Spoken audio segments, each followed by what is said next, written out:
This video is an overview of the tools and techniques that I use to build rubber band guns. I'm doing this so that I can summarize my future tutorials. There is a lot of repeated content in past tutorials that can be better covered in one video. This video is aimed at beginners, but some of my more unorthodox techniques may be unfamiliar even to experienced builders. There is a clickable contents page in the video description. Most of my designs use a system of frames and plates. Frames are usually made of 8 to 19mm softwood and go on the inside. Typically, you need one of each frame. Plates go on the outside of the frames and are usually 3 or 6mm MDF. You generally need to make 2 of each plate. Moving parts are secured by pins that fit tightly inside the moving part and loosely in the frame.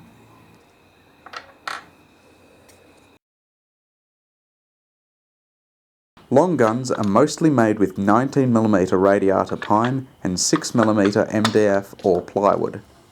For strength and versatility, plywood is the better choice.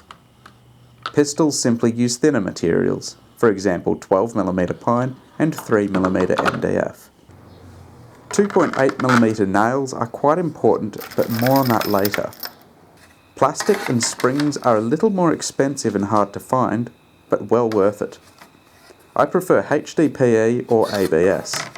I've managed to get small offcuts for free at plastic machine shops, however eBay sells hobby-sized quantities. The same goes for springs.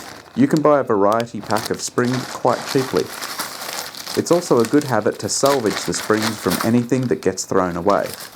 I'm going to divide the tools into 5 categories: safety, measuring, cutting, shaping, and drilling. Within each category, I have arranged them in rough order of most important to least important.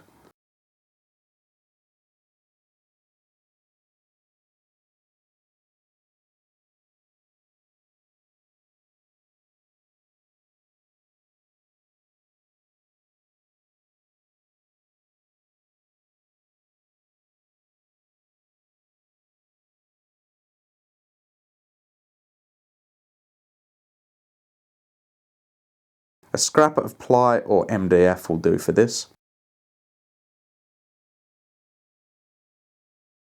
I recommend the Proxxon DSH. This is the cheap alternative to a scroll saw.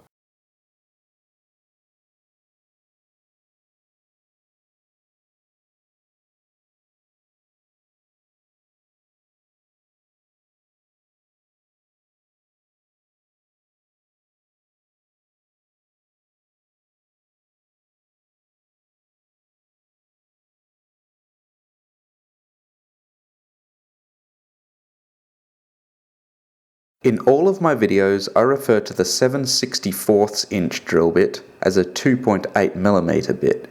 It is not, however, a metric bit. It is a standard imperial bit, so don't go to a hardware store looking for a 2.8mm bit.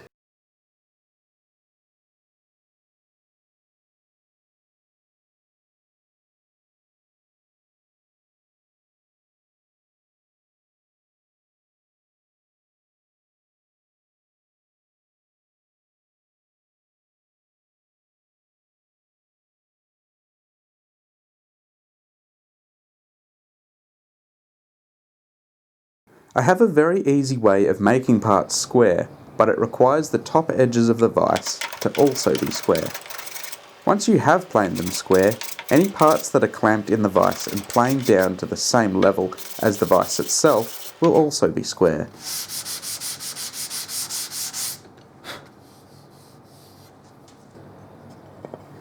You will of course need to correct the top edges of the vise.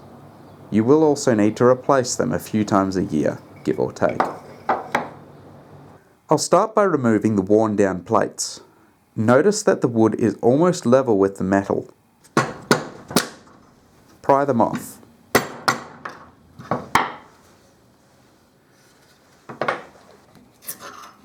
Scrape off excess glue and wood.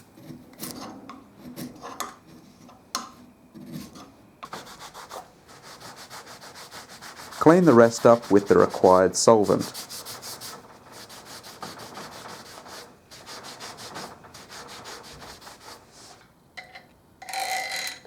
It's also a good opportunity to oil the moving parts.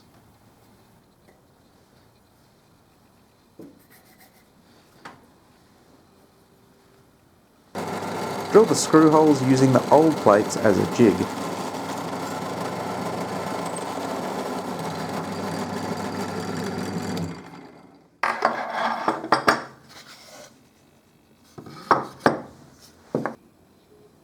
Glue them back on with a strong construction adhesive.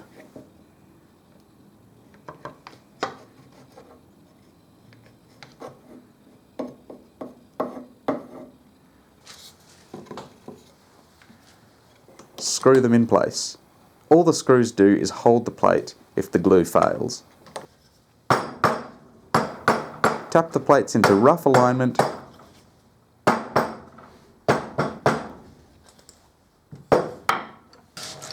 and square the top face with a plane.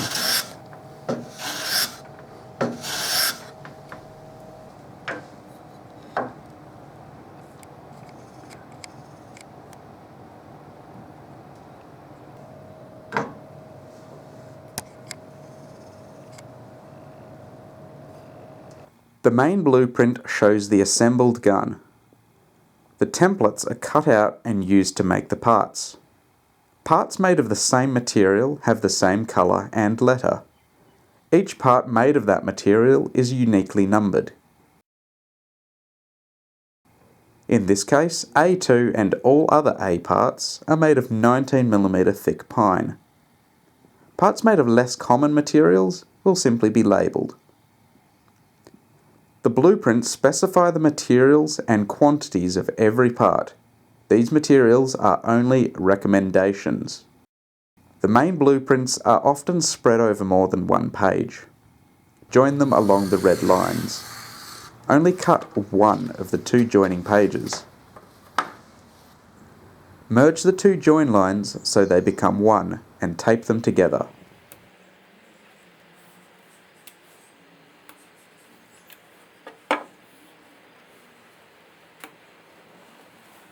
Parts are lined up or measured according to the blueprints. This is why they have no measurements. If you need a measurement, you can do it yourself with a ruler. Larger parts generally require less precision. Cut them out carefully along the lines.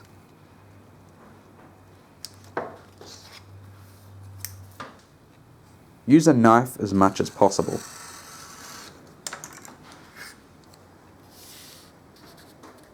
Tape the templates to the wood, making sure the paper is completely flat.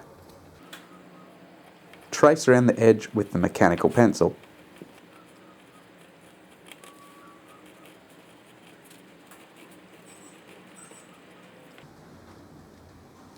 Mark the hole centres with a centre punch.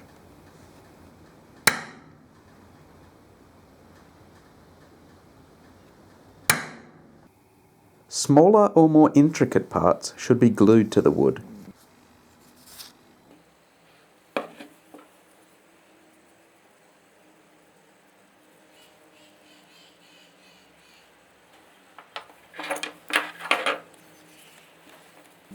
Use a damp brush to spread a thin layer of PVA glue onto the wood. Press the paper side down onto a flat, non-stick surface and clamp it. You can begin shaping the wood after 10 minutes. Once the piece is fully shaped, soak the paper in water and gradually rub it off.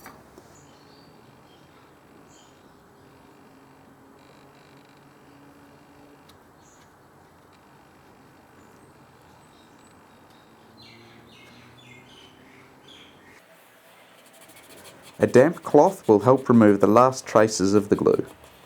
Keep in mind that the longer the templates stay glued, the harder it will be to remove. Long, straight pieces can be shaped to the correct width. They can then be measured and cut according to the templates.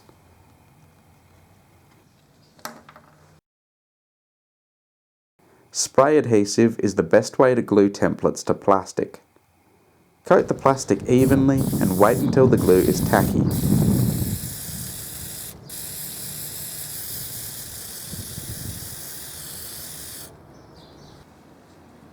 Carefully lay the paper onto the glue.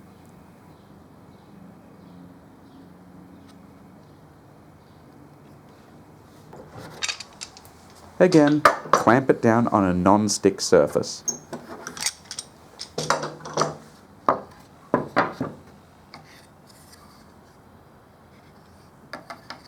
Cut the plastic at very low speed with a scroll saw.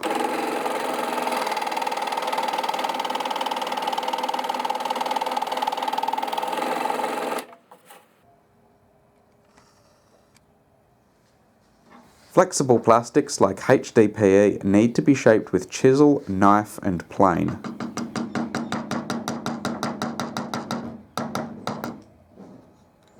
The same applies for rounding off sharp edges. Use a knife, not a file or sandpaper.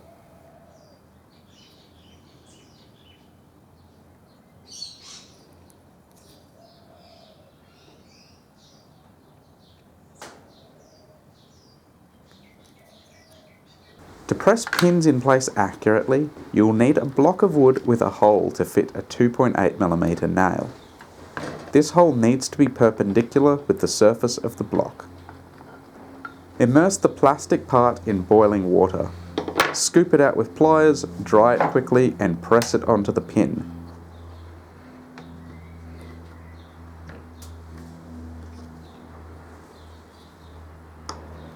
Make sure the pin is centered.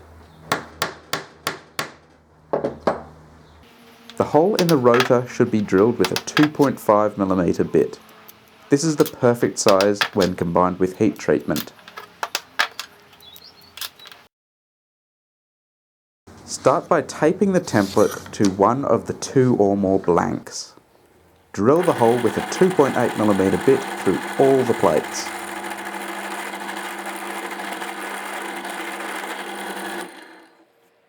I keep a container full of short pieces of nail specifically for pinning plates together.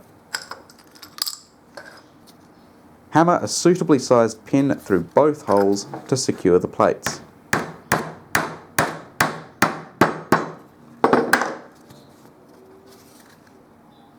They can now be cut, shaped and drilled together.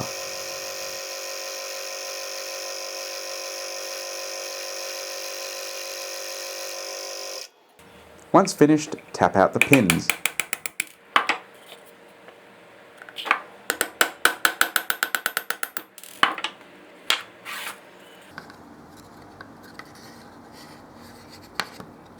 One of the plates may need more cuts or holes.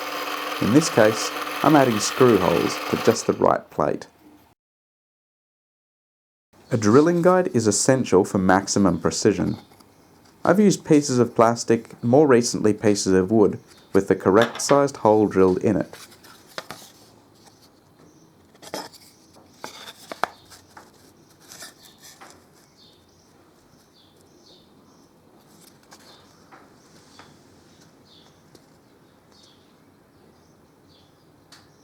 Line the hole up and clamp it.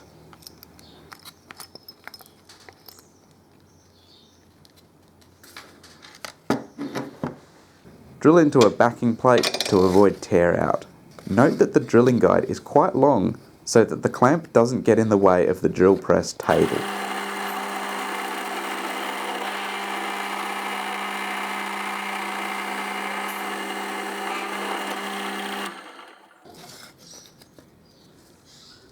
The backing piece can be flipped when it has too many holes. Holes in the guide can be re-drilled when they are worn out.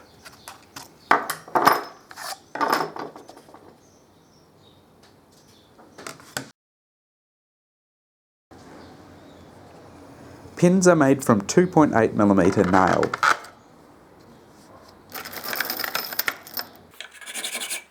Firstly, cut and file the pin to the right length.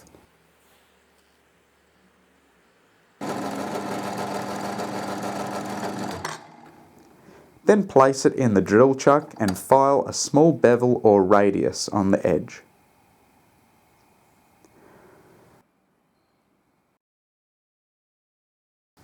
My preferred varnish is high gloss polyurethane. Turpentine-based varnish gives better results than water-based. I take several precautions to extend the shelf life. Firstly, I buy small cans. I also never tip the varnish back into the can. Pour some varnish into a small jar or film canister.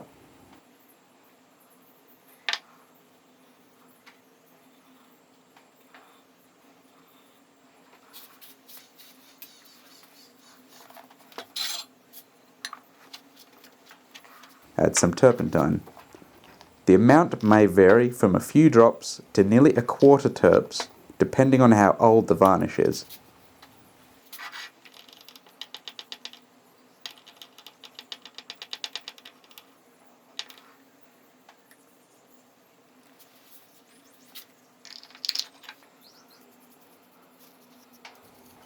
Coat everything inside and out very liberally and wipe it off with a cloth.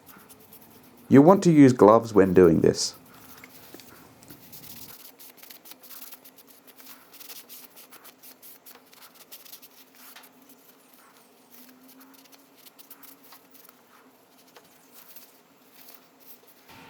For all subsequent coats, only paint the outside.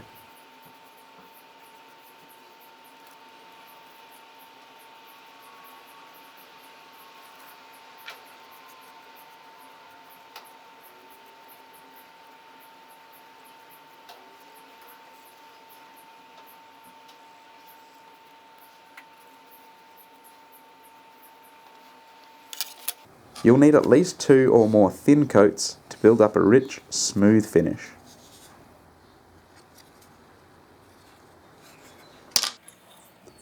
Tung oil is the best coating for internal moving parts. Varnish is also fine, just make sure you wipe it all off immediately after coating.